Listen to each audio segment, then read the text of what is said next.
So this has been the story of the finals so far. In game number 1, we saw the very best of UST as we see Miss Angelica Panganiban, who is a known Ateneo fan and supporter. Of course, we have former UST setter and your teammate.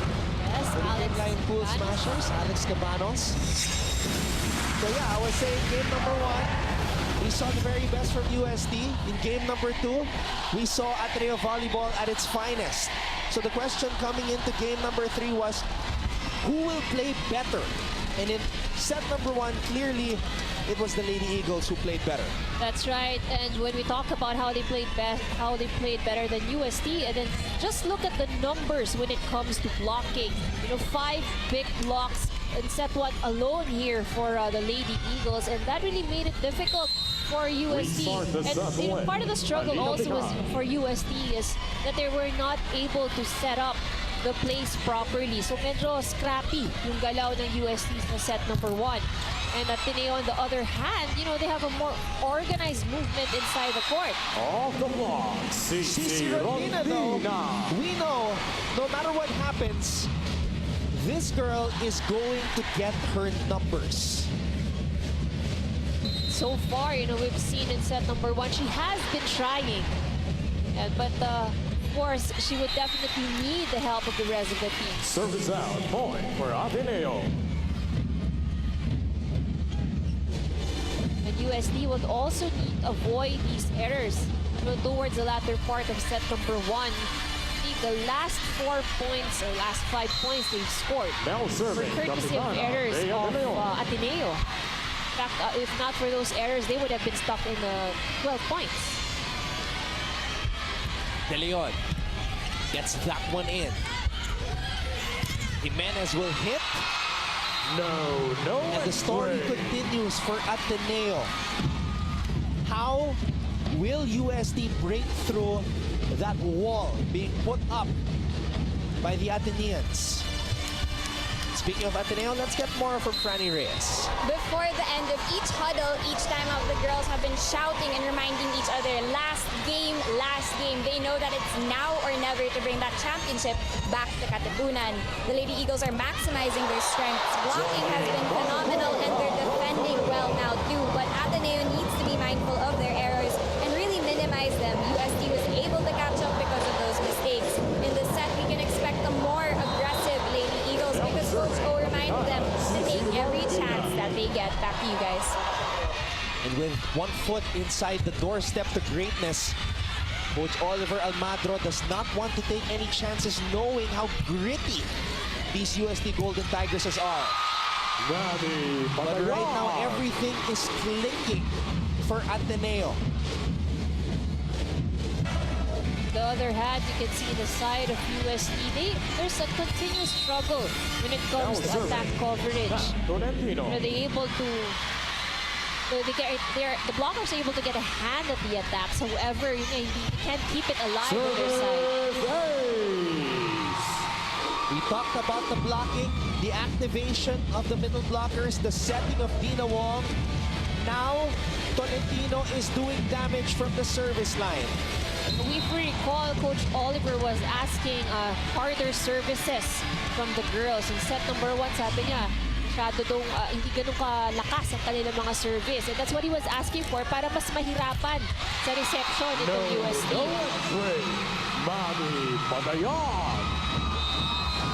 Coach Kung Fu Reyes has no choice but to call an early timeout here. Nang gumagalaw sa atin, may pumapalo, wala na sumusunod. Ano ka nakatakot ko? Guys, finals tayo. Game 3. Game 2 tayo. Wala na nangyayari sa atin. Hindi na kayo gumagalaw, hindi tayo yan. Kailangan kung ano nararamdaman nyo. Mamaya nyo nadamdamin yan. Kailangan natin maglaro at lumaban. Hindi tayo mananalo, ganyan lang ang gagawin natin. After 3 sila. Nawawala yung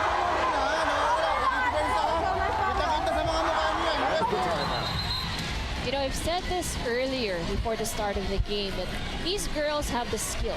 Physically, we know that they have the capacity. They won't be here in the finals if they don't have it. But this is going to be a game of more than skills. It's going Back to on be the a service game line. of emotional toughness and mental toughness. And I think that's what Coach Kung Fu is really trying to remind the girls. No, they're not moving as if they're playing in a championship match. Ea Laure. Off the block. You have to Laure. tip your hat off to Ea and everything she is doing for UST. What a warrior. Let's go now to Makayla Chavez. Anton and Ivy, this season has been all about redeeming one thing that Now once was serving ours. the Walang iba kundi Ibabaw. ang Corona sa Espanya. Banggit nga ni Coach Mark Alpafara, hindi naman sa kanila yan, hiniram lang nila. This surely balls to the spirit of the craving yellow-blooded pack that made Ea Laure exclaim, "Huwag natin to pakawalan basta-basta." For them to receive the grandest prize, Coach Kung Fu Reyes asked the ladies to heighten up their intensity. Coach is nowhere near satisfied with how they have been displaying themselves, and we're reminded that should they want to make our battle cry come into reality, they have to grip really tight and, you know what, face those obstacles a lot often. Assistant Coach Andy Fernandez asked the girls to move on to the first set and just think about their game right now. Like for the set, expect them to hammer down their errors and see for yourselves a braver time, guys. Back to you guys. Well, everything that you just said, Makayla, is everything that UST needs to do to come back in this match Now serving. before it slips away. That's right. Well, UST would really have to have a new game plan. How will they go up against the blockers of Ateneo? They Service cannot error. rely on the errors that are USA. being given away by the Lady Eagles. So they really have to come up with that player, that attack that can score the points for UST. And I think so, as far as I can see, Now the serving. Ateneo Isa is Jimenez. able to anticipate already the attacks kung kanino isi-set. So, combination could be something that UST would need to help them para malito or ma-break man lang yung blocking ng Ateneo. Meanwhile, Caitlin Viray sending it back down to give UST or to get UST closer to Ateneo. They are now down by just one. And an ace by this fearless rookie, Isa Jimenez. You can see it with her body language. Palaban itong batang to. Still serving. Isa Jimenez.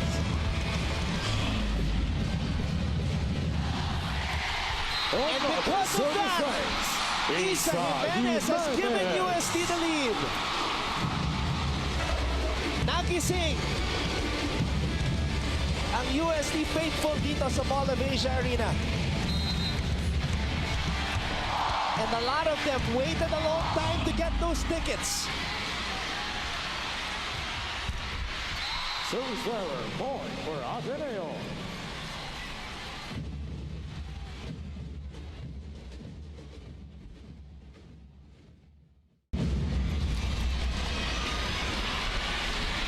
Mati Madayag. Now serving. Maddie Madayan.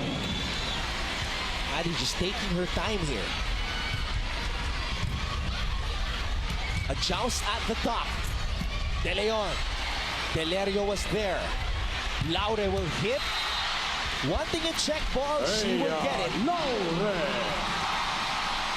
And UST, because of this Technical hit timeout. by their Rookie of the Year, Ea Laure,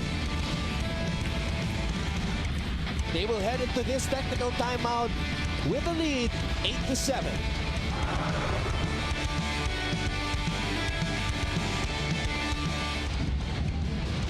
Two members of the famed Ateneo Fab 5, three-time UAP best setter, Jem Ferrer, and of course, Gretchen Hall. No. And right now, UST is showing some fight in them. Coach Kung Fu told them in set number 1, this is not the UST that he knows. And they had to set their mind to winning and working towards their goal. Another good block from UST. Gaston. Rondina! Cici Rondina. Cici down the line. Rondina it may not be the hardest of hits from Cici Rondina, but she definitely knows where to break the ball. No one to Song defend out, that area Ateneo. down the line.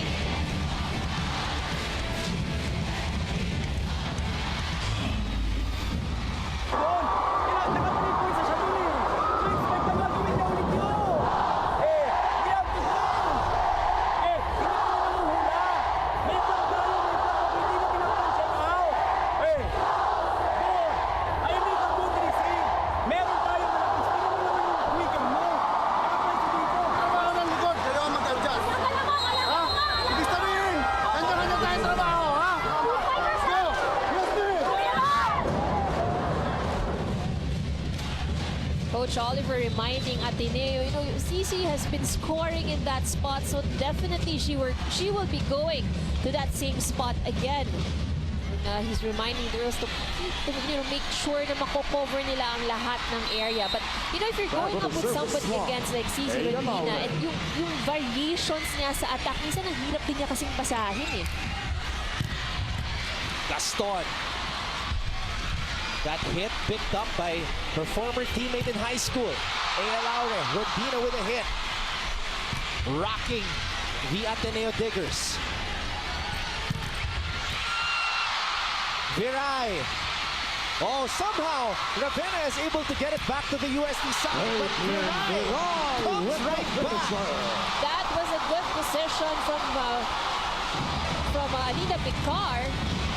Seeing the defenders of Ateneo still scrambling to get back into position, a quick play is definitely the best option. And I think USD would need to utilize more of those fast plays. Kasi nga sabi ko, the wings are already being expected na doon ay bibigay. So, gives a lot of time for the Ateneo blockers to be in position.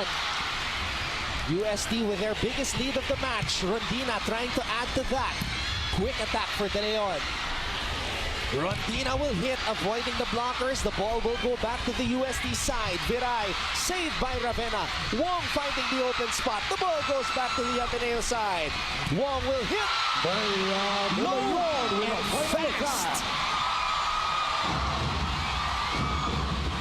Same thing on the side of Ateneo, seeing all the defenders of USD still scrambling to their defense. A quick attack, of course, none other than Bea De Leon. Now serving, Dina Wong. We saw the way Wong distributed the ball to BDL in game number 2. Doing the same thing here today. Rondina!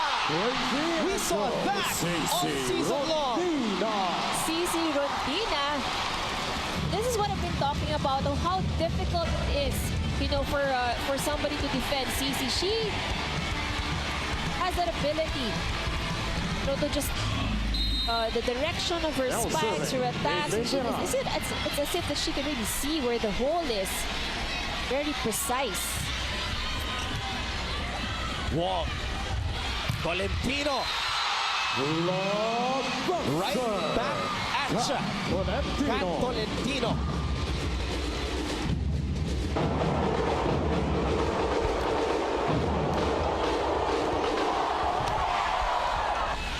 And we also have Cody Paras in attendance.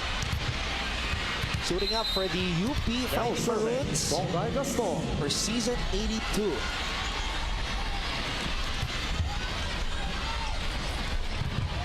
Ball is in the air. Rondina. Wong was there. She's got her game face on right now. But the blockers of USD. What about Janine Balcorta? Well, she has definitely stepped up in this game and proven herself worth of that playing time. This is only Balcorta's 6th match played for Now USD serving, all Dina season. Pang. But she is definitely getting quality minutes and giving USD quality play.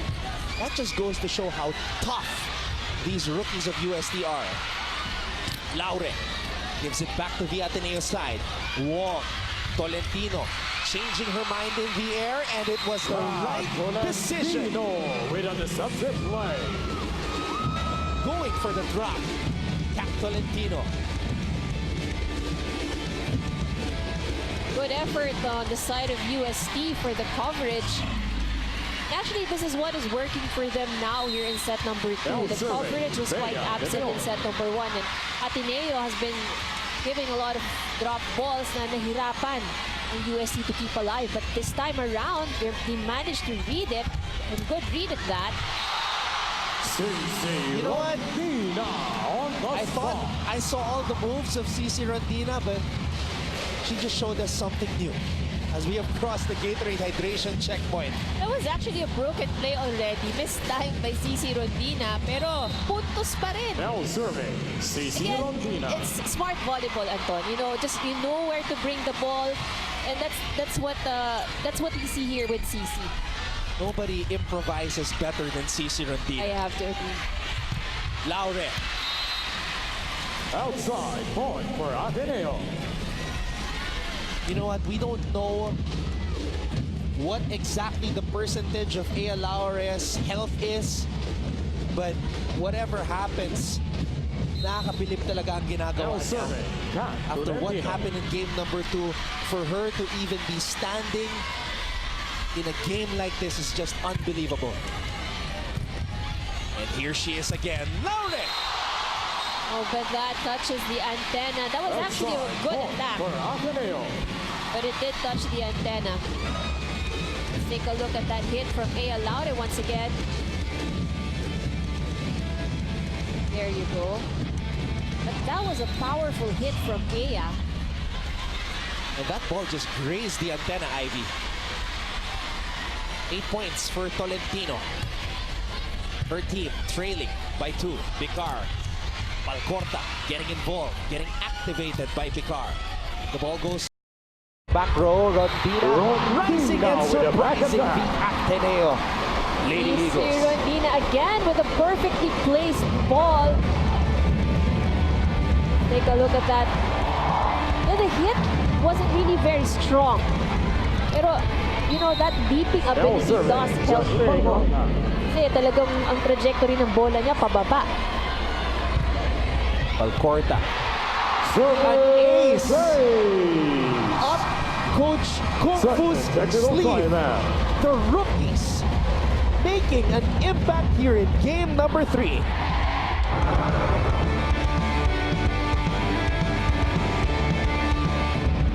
For 4 years, Ateneo was number 1 in reception. Season 73, Season 74, Season 76, and Season 77. And it is because of Den Lazaro, who will also say that she could not have done that without the help of the girl right next to her, the elevator, Ella De Jesus. That's true. And we all know also that Ella has been one of the best receivers as well for Ateneo.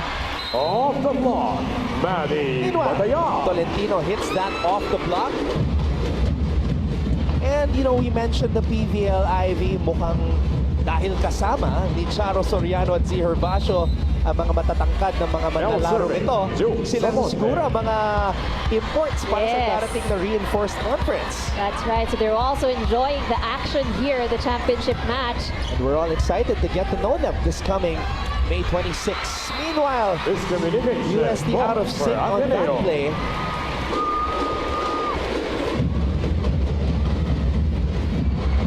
And of course, we have the G-Amazing Gia Morado. Roommate mo yan. Yes. Diba? Yeah, ang Now nice serving. snack buddy. June Samonte. At syempre, where Gia is, Miguel is Of course. not too far behind. Right beside her, as always. Gia Gel in attendance. Laure with a hit. Rondina goes to the other side. Jimenez popped up by Wong. Here's Tolentino. CC will chase. Of course she will. Of course And she of course will. you will get it. Viray trying to capitalize. Where I was trying to say there was a touch from Ateneo. Ano sa tingin mo? Pinalo out. Wala.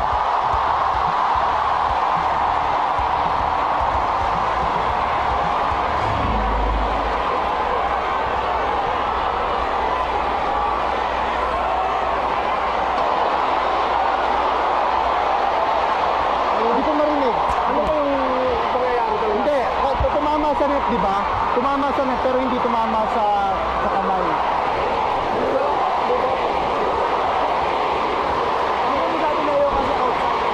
Outside talaga, outside.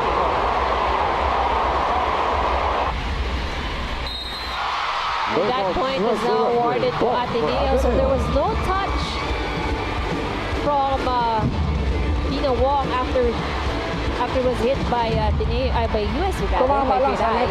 It touched the net and bounced outside.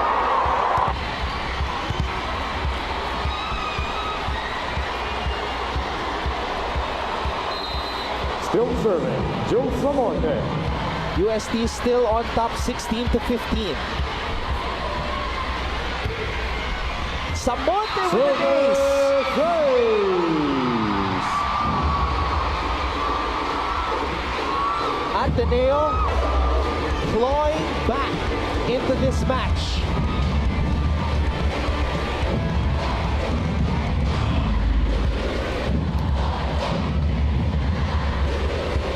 We're now tied 16 all. This is 4 straight points by Ateneo.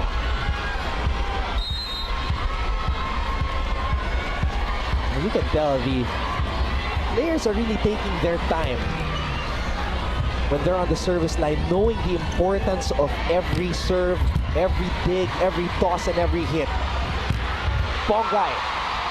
Vicar was there. Now it's Aya's turn. But that did not cross Two over. for Ateneo.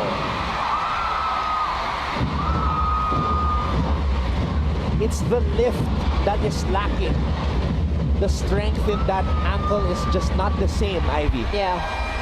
Timeout, USA. Coach Kung Fu Reyes calls a timeout. Hindi ako nagtatapon ng bola eh. Doctors na, nasa iyo na binigay. Huwag mo na itapon. Kaya, Huwag ka di magpahuli. Sayang sa kanila. Sayang sa puro tayo kanila. tapon ng bola. Puro tayo tapon ng bola. Nalalagyan tayo ng bola. Short ko ng bola, bigla kayong gumagalas. Ang dami nating tapon, pero yung score, 22-16. Huwag mong bitawan yung tao mo. Madali lang naman pagkasunod sa dito. Makakahabol tayo. Area block, area defense. Now, ang gagawin nitong guys, maglalak sa line. Huwag ka magpapacheck out. Now, pero expect mo pag nandito, makapal dito. Na, Jimenez. Hoy, Jimen, cut. You have to defend. Eh, pag sirundi na naman, kakatchat sa gitna. Okay, Ay, kahadi ka rin. Very specific instructions from Coach Oliver what they need to do. Of course, the USD crowd. Kung ang sinisigaw ng UST ay kami naman, aba, may sagot naman ng mga Atenista, kami ulit. There is a battle. Not just happening on the court, but in the stands as well, Ivy. Right. That's the UAP for you. But at the end of the day, it's still up to the players on the court kung kaninong sigaw ang maririnig. Pero syempre, alam naman natin ang mga manlalaro. Jimenez. Humuhugot sila ng lakas mula sa kanilang mga supporters. And that's why they appreciate every single fan who screams their lungs out and show their support every single game. Isa Jimenez. Aya Laure, Well, everything she can. not very good numbers for Aya Laure right now. Their success rate is not the usual. Bongay Gaston. Cross court for the kill. And now, Coach Kung Fu shuffles his cards once more. Perfect Galanza is back. And the sister of Bongay, Therese Now Gaston, serving, Manny Matayan. loving that hit. Oh, who would not? That was really a very good hit from Bongay. Supportive Ates. Kanina nakita natin si EJ. Now we see Ate Therese. Aya Laure. Good placement from Aya Laure. You know, in that last huddle, Coach Kung Fu held Aya accountable. We see here the former players of UST. Ito mga senyora ng Espanya. Now serving. Of course, a familiar Aya face, Laure. Coach Villet. De Leon there. Gaston. Rivera is now in for UST. She played majority of game number 2 as the libero. What a hit by De Leon to keep this rally going. Galanza. Rantina off the block. CC Good play there from UST. You have two blockers, but it could confuse the blockers of Ateneo. Doctora Vicky Bello is here in yellow. And I am told she's a big fan of Ea Laure. I'm sure she's a fan of CC Rondinas as well. Of course, who would it be? Ea Laure is starting to heat up and Ate EJ is proud. The Rookie of the Year, Ea Laure, with an ace, igniting the goal chance.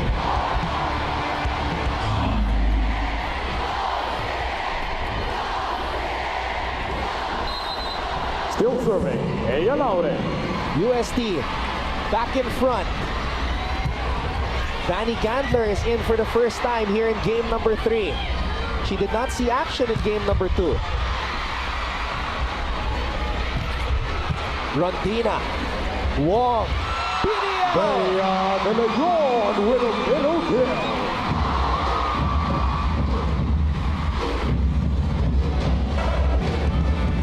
Dina Wong setting it low and fast. That makes it hard to track. Now serving, Dina Wong. The UST is now just up by 1 point. Rondina. The blockers are reestablishing themselves right now, Ivy. Tolentino. Off the hands of CC Rondina, and that now ties this set 20 all.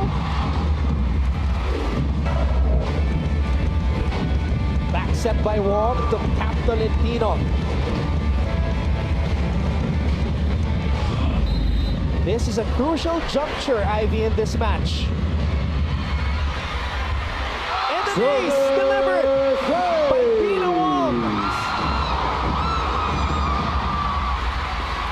Now UST, they would have to give out a good first ball. They would definitely need to receive. Original Roldan for Ea Laure. Rachel Roldan comes in for Ea Laure. She played all 4 sets Still in serving, game number 2. Dina Wong. Wong. Another ace. Dina Wong. Dina Wong is feeling it.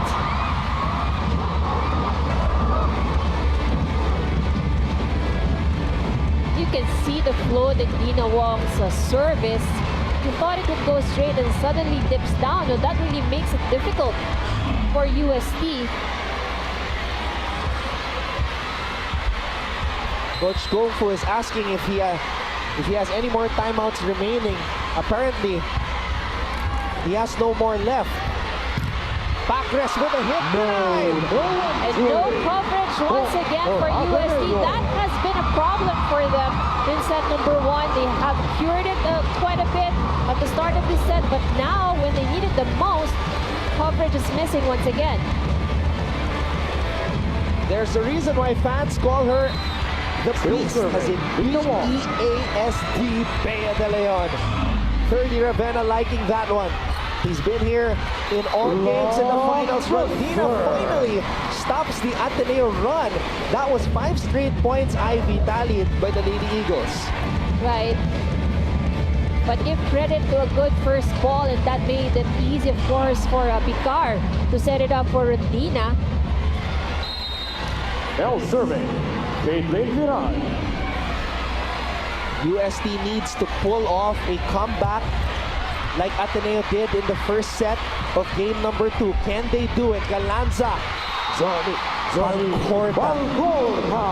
Wow. No experience in this type of an atmosphere. The only thing I can say is this rookie is fearless. That's right. I know she's playing as if she's played in a championship match before. I know. Unfazed by the atmosphere and the pressure.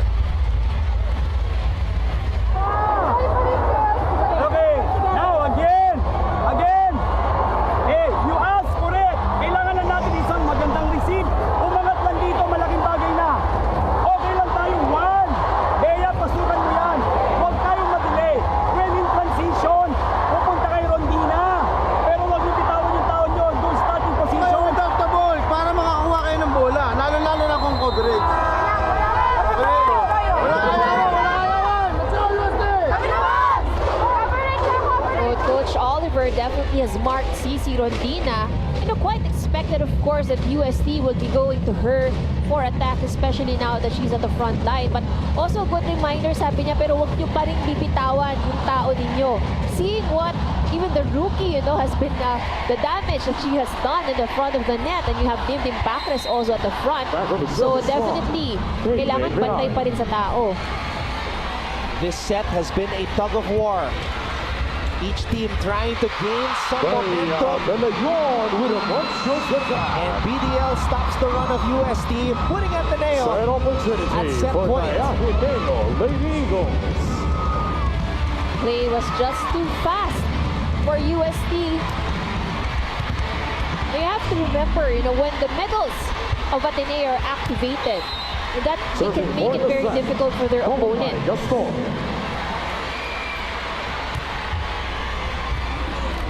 Rondina receives that one. She will get it back. And Rondina. Oh no. Oh no. He's holding on to her hand.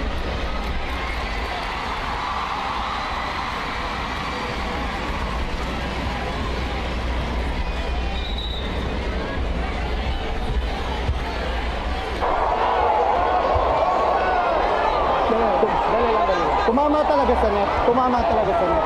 Tumama talaga sa net pag landing. Si Rondina. Tumama talaga.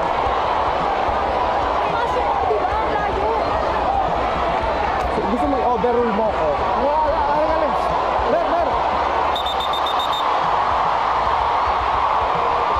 Tumama talaga sa net. Tumama talaga sa net si Rondina. Alagaan mo lang. Hindi na malapit. Hindi. Ikaw bahala. Basta tumama. Basta ikaw bahala. Tumama sa net. Tumama sa net si Rondina.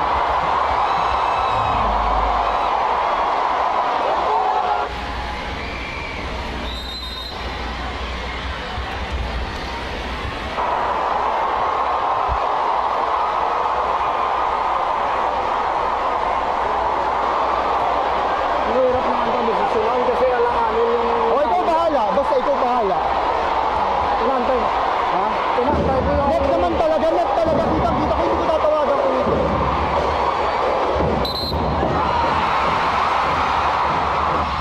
Alright, so the discussion between first referee Rene Gaspilio and second referee Oliver Mora was about whether Cici Rondina hit the net or not. Lady Eagles. And we saw the replay, tumama yung Yes, ulo ni that's Cici right. sa net.